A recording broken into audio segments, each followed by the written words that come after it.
ಈ ಕಾರ್ಯಕ್ರಮದ ಪ್ರಾಯೋಜಕರು ಗಡಿಯಾರ್ ಗ್ರೂಪ್ ಆಫ್ ಕಂಪನಿ. ವೀಕ್ಷಕರ ಸನ್ಮಾರ್ಗ ನ್ಯೂಸ್ಗೆ ಸ್ವಾಗತ. ನಾನು ಪ್ರಿಯ ಸುದೇಶ್. ಇಂಡಿಗೋ ವಿಮಾನಗಳ ಹಾರಾಟದಲ್ಲಿ ವ್ಯತ್ಯಯ ಹಿನ್ನೆಲೆ ಕೇಂದ್ರ ಸರ್ಕಾರವನ್ನು ದೆಹಲಿ ಹೈಕೋರ್ಟ್ ತರಾಟೆಗೆ ತೆಗೆದುಕೊಂಡಿದೆ. ವಿಮಾನ ಪ್ರಯಾಣ ದರ 40,000 ಆಗಲು ಹೇಗೆ ಸಾಧ್ಯ? ಅದನ್ನು ತಡೆಯಲು ಏಕೆ ಆಗಲಿಲ್ಲ ಎಂದು ನ್ಯಾಯಮೂರ್ತಿ ಡಿಕೆ ಉಪಾಧ್ಯಾಯ ಪ್ರಶ್ನೆ ಮಾಡಿದ್ದಾರೆ. ಬಿಕ್ಕಟ್ಟು ಸಂದರ್ಭದಲ್ಲಿ ಇತರ ವಿಮಾನಯಾನ ಸಂಸ್ಥೆಗಳಿಗೆ ಲಾಭ ಪಡೆಯಲು ಹೇಗೆ ಅನುಮತಿಸಬಹುದು? ಅದು 35ರಿಂದ 40,000 ಹಣ ಕೊಟ್ಟು ಹೇಗೆ ಹೋಗಲು ಸಾಧ್ಯ? ನೀವು ಪರಿಸ್ಥಿತಿಯನ್ನು ಇನ್ನಷ್ಟು ಹದಗೆಡಿಸಲು ಬಿಟ್ಟಿದ್ದೀರಿ. ಇಂತಹ ಪರಿಸ್ಥಿತಿಯು ಪ್ರಯಾಣಿಕರಿಗೆ ಅನಾನುಕೂಲತೆಯನ್ನು ಉಂಟು ಮಾಡುವುದಕ್ಕೆ ಸೀಮಿತವಾಗಿಲ್ಲ, ಬದಲಾಗಿ ದೇಶದ ಆರ್ಥಿಕತೆಯ ಮೇಲೂ ಪರಿಣಾಮ ಬೀರುತ್ತದೆ ಎಂದು ಕೇಂದ್ರದ ನಡೆ ಬಗ್ಗೆ ದೆಹಲಿ ಹೈಕೋರ್ಟ್ ತೀವ್ರ ಅಸಮಾಧಾನ ಹೊರಹಾಕಿದೆ. ಇಂಡಿಗೋ ವಿಮಾನಗಳ ಹಾರಾಟ ವ್ಯತ್ಯಯದಿಂದ ಪ್ರಯಾಣಿಕರು ಸಂಕಷ್ಟ ಅನುಭವಿಸುತ್ತಿರುವ ನಡುವೆ ಉಳಿದ ಏರ್ಲೈನ್ಸ್ಗಳು ಪರಿಸ್ಥಿತಿಯ ಲಾಭ ಪಡೆಯಲು ಮುಂದಾಗಿದ್ದವು. ಟಿಕೆಟ್ ದರವನ್ನು ಮನಬಂದಂತೆ ಏರಿಸಿದ್ದ ಪರಿಣಾಮ ದುಪ್ಪಟ್ಟು ಹಣ ಕೊಟ್ಟು ಪ್ರಯಾಣಿಸಬೇಕಾದ ಸ್ಥಿತಿ ಉದ್ಭವಿಸಿತ್ತು. ಬಜರಂಗ್ ದಳವು ಅನೇಕ ಅಪರಾಧಗಳಲ್ಲಿ ಭಾಗಿಯಾಗಿದೆ, ಹೀಗಾಗಿ ಅದನ್ನು ರಾಜ್ಯದಲ್ಲಿ ನಿಷೇಧಿಸಬೇಕು ಎಂದು ಕಾಂಗ್ರೆಸ್ ವಿಧಾನ ಪರಿಷತ್ ಸದಸ್ಯ ಬಿಕೆ ಹರಿಪ್ರಸಾದ್ ಹೇಳಿದ್ದಾರೆ. ತಮ್ಮ ಈ ಬೇಡಿಕೆಯನ್ನು ಈಡೇರಿಸುವಂತೆ ಮುಖ್ಯಮಂತ್ರಿ ಸಿದ್ದರಾಮಯ್ಯರಿಗೆ ಮನವಿ ಮಾಡಿದ್ದಾರೆ. ಯಾಕೆಂದರೆ ಬಜರಂಗ ದಳ ನಿಷೇಧ ಸಹ ಕಾಂಗ್ರೆಸ್ ಚುನಾವಣಾ ಪ್ರಣಾಳಿಕೆಯ ಭಾಗವಾಗಿತ್ತು ಎಂದಿದ್ದಾರೆ. ಬಜರಂಗ ದಳವನ್ನು ನಿಷೇಧಿಸಬೇಕೆಂದು ನಾನು ಮುಖ್ಯಮಂತ್ರಿಯನ್ನ ಒತ್ತಾಯಿಸಿದ್ದೇನೆ, ಅದು ನಮ್ಮ ಪ್ರಣಾಳಿಕೆಯಲ್ಲಿತ್ತು ಎಂದು ಬಿಕೆ ಹರಿಪ್ರಸಾದ್ ಪಿಟಿಐ ವಿಡಿಯೋಗಳಿಗೆ ತಿಳಿಸಿದ್ದಾರೆ. ಬಜರಂಗ ದಳದ ಚಟುವಟಿಕೆಗಳು ಕರ್ನಾಟಕದಲ್ಲಿ ಹೊಸದಲ್ಲ. ಕಾಂಗ್ರೆಸ್ ಕಾರ್ಯಕರ್ತ ಗಣೇಶ್ ಗೌಡ್ರನ್ನ ಚಿಕ್ಕಮಗಳೂರು ಜಿಲ್ಲೆಯಲ್ಲಿ ಕೊಲೆ ಮಾಡಲಾಯಿತು. ಅವರನ್ನ ಬಜರಂಗ ದಳ ಕಾರ್ಯಕರ್ತರೇ ಕೊಂದರು. ಬಜರಂಗ ದಳ ಕಾರ್ಯಕರ್ತರು ಹಲವಾರು ಕೊಲೆ ಪ್ರಕರಣಗಳಲ್ಲಿ ಭಾಗಿಯಾಗಿದ್ದಾರೆ ಎಂದು ಹರಿಪ್ರಸಾದ್ ಆರೋಪಿಸಿದರು. 2016 ಅಥವಾ 17ರ ಹಿಂದೆ ಉಡುಪಿಯಲ್ಲಿ ಬಿಜೆಪಿ ಮಂಡಲಾಧ್ಯಕ್ಷ ಹಿಂದೂ ಒಬ್ಬರನ್ನ ಅದೇ ಸಂಘಟನೆ ಹಿಂದೂ ಜಾಗರಣ ವೇದಿಕೆ ಸೇರಿ ಕೊಂದರು ಎಂದು ಎಂಎಲ್ಸಿ ಆರೋಪಿಸಿದರು. ಶಾಂತಿಯುತ ನಾಗರಿಕ ಸಮಾಜಕ್ಕೆ ಬೆದರಿಕೆಯಾಗಿರುವ ಈ ಸಂಘಟನೆಗಳನ್ನು ಸರ್ಕಾರ ನಿಷೇಧಿಸಬೇಕು ಎಂದು ಅವರು ಹೇಳಿದರು. ಡಿಸೆಂಬರ್ 5ರಂದು ಚಿಕ್ಕಮಗಳೂರಿನಲ್ಲಿ 2 ಗುಂಪುಗಳ ನಡುವಿನ ಘರ್ಷಣೆಯಲ್ಲಿ ಕಾಂಗ್ರೆಸ್ ಕಾರ್ಯಕರ್ತ ಗಣೇಶ್ ಗೌಡ 38 ವರ್ಷದವರನ್ನ ಕೊಲೆ ಮಾಡಲಾಗಿದೆ ಎಂದು ಆರೋಪಿಸಲಾಗಿದೆ.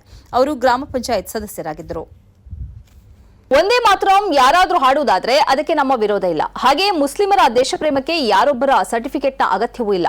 ಮುಸ್ಲಿಮರ ಏಕದೇವ ವಿಶ್ವಾಸಕ್ಕೆ ಒಂದೇ ಮಾತರಂನ ಸಾಲುಗಳು ವಿರುದ್ಧವಾಗಿವೆ ಮತ್ತು ಈ ಹಾಡನ್ನು ಹಾಡುವಂತೆ ಯಾರನ್ನೂ ಒತ್ತಾಯಿಸಲು ಸಾಧ್ಯವಿಲ್ಲ ಎಂದು ಜಮಿಯತೆ ಉಲಮಾಯೆ ಹಿಂದ್ನ ನಾಯಕ ಹರ್ಷದ್ ಮದನಿ ಹೇಳಿದ್ದಾರೆ. ಇಸ್ಲಾಮಿ ನಂಬಿಕೆಗಳಿಗೆ ಒಂದೇ ಮಾತರಂ ಹಾಡಿನ ಸವಾಲುಗಳು ಸೂಕ್ತವಾಗಿಲ್ಲ. ಇದರ 4 ಸಾಲುಗಳಲ್ಲಿ ಮಾತೃಭೂಮಿಯನ್ನ ದೇವತೆ ಮತ್ತು ದುರ್ಗಾ ಮಾತೆಗೆ ಹೋಲಿಸಲಾಗಿದೆ, ಪೂಜೆಗೆ ಸಂಬಂಧಿಸಿದ ಪದಗಳನ್ನು ಬಳಸಲಾಗಿದೆ ಎಂದು ಅವರು ತನ್ನ ವಿರೋಧಕ್ಕೆ ಸಮರ್ಥನೆಯನ್ನು ನೀಡಿದ್ದಾರೆ. ಭಾರತ ಸಂವಿಧಾನವು ಧಾರ್ಮಿಕ ಸ್ವಾತಂತ್ರ್ಯ ಮತ್ತು ಅಭಿವ್ಯಕ್ತಿ ಸ್ವಾತಂತ್ರ್ಯವನ್ನು ನೀಡಿದೆ. ಒಂದೇ ಮಾತರಂನ ಅರ್ಥವು ತಾಯಿ ನಾನು ನಿನ್ನನ್ನು ಪೂಜಿಸುತ್ತೇನೆ ಎಂಬುದಾಗಿ ಇದೆ. ಇದು ಮುಸ್ಲಿಮರ ಧಾರ್ಮಿಕ ನಂಬಿಕೆಗಳಿಗೆ ವಿರುದ್ಧವಾಗಿದೆ. ಆದ್ದರಿಂದ ಯಾರೂ ತಮ್ಮ ನಂಬಿಕೆಗೆ ವಿರುದ್ಧವಾದ ಯಾವುದೇ ಘೋಷಣೆ ಅಥವಾ ಹಾಡನ್ನು ಹಾಡಲು ಒತ್ತಾಯಿಸುವುದು ಸರಿಯಲ್ಲ. ಇದು ಸಂವಿಧಾನ ವಿರೋಧಿ ಎಂದವರು ಹೇಳಿದ್ದಾರೆ. ವಕ್ಫ್ ಆಸ್ತಿಯನ್ನು ನೋಂದಾಯಿಸಲು ತೆರೆಯಲಾಗಿರುವ ಉಮೀದ್ ಆಪ್ನ ಕೊನೆ ದಿನಾಂಕವನ್ನು ಮುಂದೂಡಲು ಕೇಂದ್ರ ಸರ್ಕಾರ ನಿರಾಕರಿಸಿರುವುದನ್ನು ಮುಸ್ಲಿಂ ಪರ್ಸನಲ್ ಲಾ ಬೋರ್ಡ್ ಮತ್ತು ಮುಸ್ಲಿಂ ನಾಯಕರು ಖಂಡಿಸಿದ್ದಾರೆ. ಇದರ ಅವಧಿ ಡಿಸೆಂಬರ್ 6ರಂದು ಕೊನೆಗೊಂಡಿದೆ. ಇದರಿಂದಾಗಿ 75% ವಕ್ಫ್ ಆಸ್ತಿಗಳು ಕೂಡ ನೋಂದಣಿ ಆಗದೆ ಉಳಿದಿದೆ ಎಂಬ ಆರೋಪ ಕೇಳಿಬಂದಿದೆ. ಈ ಕುರಿತಂತೆ ಚರ್ಚಿಸಲು ಅಲ್ಪಸಂಖ್ಯಾತ ಸಚಿವರನ್ನ ಡಿಸೆಂಬರ್ 11ರಂದು ಭೇಟಿಯಾಗುವುದಾಗಿ ಪರ್ಸನಲ್ ಲಾ ಬೋರ್ಡ್ ವಕ್ತಾರ ಡಾಕ್ಟರ್ SQR ಇಲಿಯಾಸ್ ಹೇಳಿದ್ದಾರೆ.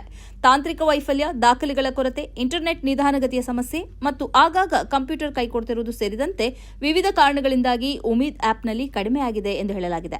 ಮುಸ್ಲಿಂ ಸಂಘಟನೆಗಳು ಬಾರಿಗೂ ಕೇಂದ್ರ ಸರ್ಕಾರದೊಂದಿಗೆ ದಿನಾಂಕ ವಿಸ್ತರಿಸುವಂತೆ ವಿನಂತಿಸಿದರೂ ಪ್ರಯೋಜನವಾಗಿಲ್ಲ. ತಮಿಳುನಾಡಿನ ತಿರುಪರನ್ ಕುಂಡ್ರಂನಲ್ಲಿರುವ ದೇವಾಲಯವನ್ನ ದರ್ಗಾ ಆಗಿ ಪರಿವರ್ತಿಸಲಾಗಿದೆ ಎಂಬ ವಿಡಿಯೋ ಸೋಷಿಯಲ್ ಮೀಡಿಯಾದಲ್ಲಿ ವೈರಲ್ ಆಗಿದ್ದು, ಇದು ಸುಳ್ಳು ಸುದ್ದಿ ಎಂದು ತಮಿಳುನಾಡು ಸರ್ಕಾರ ಹೇಳಿದೆ.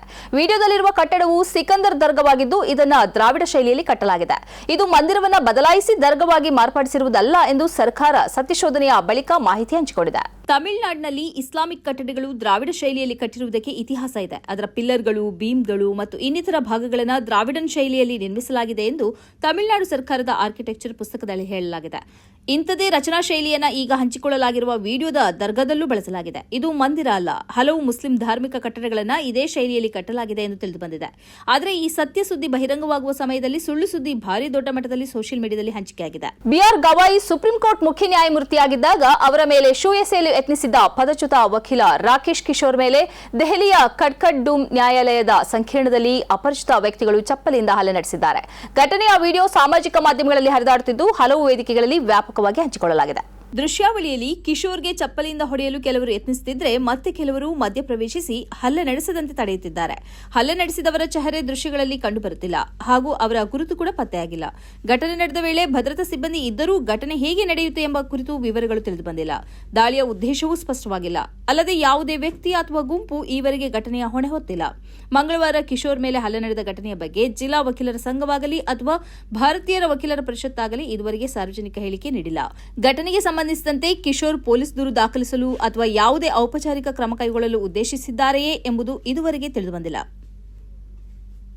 ಯುಎಇ ಹೋಟೆಲ್ಗಳಲ್ಲಿ ಡಿಜಿಟಲ್ ಮತ್ತು ಕಾಂಟ್ಯಾಕ್ಟ್ಲೆಸ್ ಚೆಕ್ ಇನ್ ಸೌಲಭ್ಯ ಜಾರಿಗೊಳಿಸಲು ದುಬೈ ರಾಜಕುಮಾರ್ ನಿರ್ಧರಿಸಿದ್ದಾರೆ. ಈ ಹೊಸ ರೀತಿಯ ಚೆಕ್ ಇನ್ಗೆ ಐಡಿ ಮತ್ತು ಬಯೋಮೆಟ್ರಿಕ್ ಡಾಟಾವನ್ನು ಒಂದೇ ಬಾರಿಗೆ ಅಪ್ಲೋಡ್ ಮಾಡಿದರೆ ಸಾಕಾಗುತ್ತೆ. ಯುಎಇಗೆ ಆಗಾಗ ಭೇಟಿ ನೀಡುವವರು ಆಯಾ ಸಮಯದಲ್ಲಿ ಫ್ರಂಟ್ ಡೆಸ್ಕ್ನಲ್ಲಿ ಚೆಕ್ ಇನ್ ಮಾಡಬೇಕಿಲ್ಲ ಎಂಬುದೇ ಈ ನಿಯಮದ ಪ್ರಮುಖ ಲಾಭ. ಹೋಟೆಲ್ಗೆ ತಲುಪುವುದಕ್ಕಿಂತ ಮೊದಲು ಅತಿಥಿಗಳಿಗೆ ಮೊಬೈಲ್ ಫೋನ್ ಮೂಲಕ ಚೆಕ್ ಇನ್ ಮಾಡಬಹುದು. ಆಗಾಗ ಭೇಟಿ ನೀಡುವವರಿಗೆ ಮುಖವನ್ನು ಪತ್ತೆ ಹಚ್ಚುವ ರೀತಿಯಲ್ಲಿ ದೃಢೀಕರಣ ಪ್ರಕ್ರಿಯೆ ಮಾತ್ರವೇ ಅಗತ್ಯ ಬರುತ್ತದೆ. ಹೋಟೆಲ್ಗಳಲ್ಲಿ ಉಪಯೋಗಿಸುವ ಆಪ್ಗಳಲ್ಲೂ ವೆಬ್ ಪ್ಲಾಟ್ಫಾರ್ಮ್ಗಳಲ್ಲೂ ಈ ಆಪ್ ಅನ್ನು ಸುಲಭವಾಗಿ ಜೋಡಿಸುವುದಕ್ಕೆ ಬೇಕಾದ ವ್ಯವಸ್ಥೆಯನ್ನು ಮಾಡಲಾಗಿದೆ. 16 ವರ್ಷದೊಳಗಿನ ಎಲ್ಲರಿಗೂ ಸಾಮಾಜಿಕ ಮಾಧ್ಯಮ ಪ್ರವೇಶವನ್ನು ನಿಷೇಧಿಸಿದ ಮೊದಲ ದೇಶ ಆಸ್ಟ್ರೇಲಿಯಾ. ಈ ಕಾನೂನು ಬುಧವಾರ ಜಾರಿಗೆ ಬಂದಿದೆ. TikTok, Instagram, YouTube, Facebook, Snapchat, Reddit, X, Threads, Twitch ಮತ್ತು ಕಿಕ್ನಂತಹ ಪ್ರಮುಖ ವೇದಿಕೆಗಳಿಗೆ ಅನ್ವಯಿಸುತ್ತದೆ. ಕಳೆದ ವರ್ಷ ಈ ಕಾನೂನನ್ನು ಅಂಗೀಕರಿಸಲಾಯಿತು. 16 ವರ್ಷದೊಳಗಿನ ಆಸ್ಟ್ರೇಲಿಯಾದ ಬಳಕೆದಾರರಿಗೆ ಸೇರಿದ ಖಾತೆಗಳನ್ನು ಗುರುತಿಸಿ ನಿಷ್ಕ್ರಿಯಗೊಳಿಸುವುದು ತಂತ್ರಜ್ಞಾನ ಕಂಪನಿಗಳ ಅಗತ್ಯ ಕೆಲಸವಾಗಿದೆ. ಅಪ್ರಾಪ್ತ ಬಳಕೆದಾರರನ್ನು ದೂರವಿಡಲು ಶಾಸನವು ಸಮಂಜಸ ಕ್ರಮಗಳು ಎಂದು ಕರೆಯುವುದನ್ನು ಪರಿಗಣಿಸದ ಕಂಪನಿಗಳು $49.5 ಮಿಲಿಯನ್ ಆಸ್ಟ್ರೇಲಿಯನ್ ಡಾಲರ್ಗಳವರೆಗೆ ದಂಡ ಎದುರಿಸಬೇಕಾಗುತ್ತದೆ. ಆಸ್ಟ್ರೇಲಿಯನ್ ಕುಟುಂಬಗಳು ಈ ದೊಡ್ಡ ತಂತ್ರಜ್ಞಾನ ಕಂಪನಿಗಳಿಂದ ಅಧಿಕಾರವನ್ನು ಹಿಂದಕ್ಕೆ ಪಡೆಯುವ ದಿನ ಇದು ಎಂದು ಅವರು ಹೇಳಿದ್ದಾರೆ. ಈ ನಿರ್ಧಾರವು ಆನ್ಲೈನ್ ಸುರಕ್ಷತೆ, ಮಕ್ಕಳ ಮಾನಸಿಕ ಆರೋಗ್ಯ ಮತ್ತು ಡಿಜಿಟಲ್ ಸ್ಥಳಗಳನ್ನು ನಿಯಂತ್ರಿಸುವಲ್ಲಿ ಸರ್ಕಾರಗಳ ಪಾತ್ರದ ಬಗ್ಗೆ ಅಂತಾರಾಷ್ಟ್ರೀಯ ಚರ್ಚೆಯನ್ನು ಹುಟ್ಟುಹಾಕಿದೆ. ಯುವಜನರನ್ನು ಹಾನಿಕಾರಕ ವಿಷಯಗಳಿಂದ ರಕ್ಷಿಸಲು ನಿಷೇಧ ಅಗತ್ಯ ಎಂದು ಬೆಂಬಲಿಗರು ಹೇಳ್ತಾರೆ. ಇದು ದುರ್ಬಲ ಮಕ್ಕಳನ್ನು ಪ್ರತ್ಯೇಕಿಸಬಹುದು ಎಂದು ವಿಮರ್ಶಕರು ವಾದಿಸುತ್ತಾರೆ. ಕೆಲವು ವೇದಿಕೆಗಳು ಈಗಾಗಲೇ ಖಾತೆಗಳನ್ನು ನಿಷ್ಕ್ರಿಯಗೊಳಿಸಲು ಪ್ರಾರಂಭಿಸಿವೆ. ಇದು ಈ ಹೊತ್ತಿನ ಸುದ್ದಿ ಸಂಚಯ. ನಿರಂತರವಾಗಿ ನೋಡ್ತಾ ಇರಿ ಸನ್ಮಾರ್ಗ ನ್ಯೂಸ್. ಸುದ್ದಿಗಳ ಸಂತೆಯಲ್ಲಿ ಸತ್ಯದ ಮೊಂಬತ್ತಿ.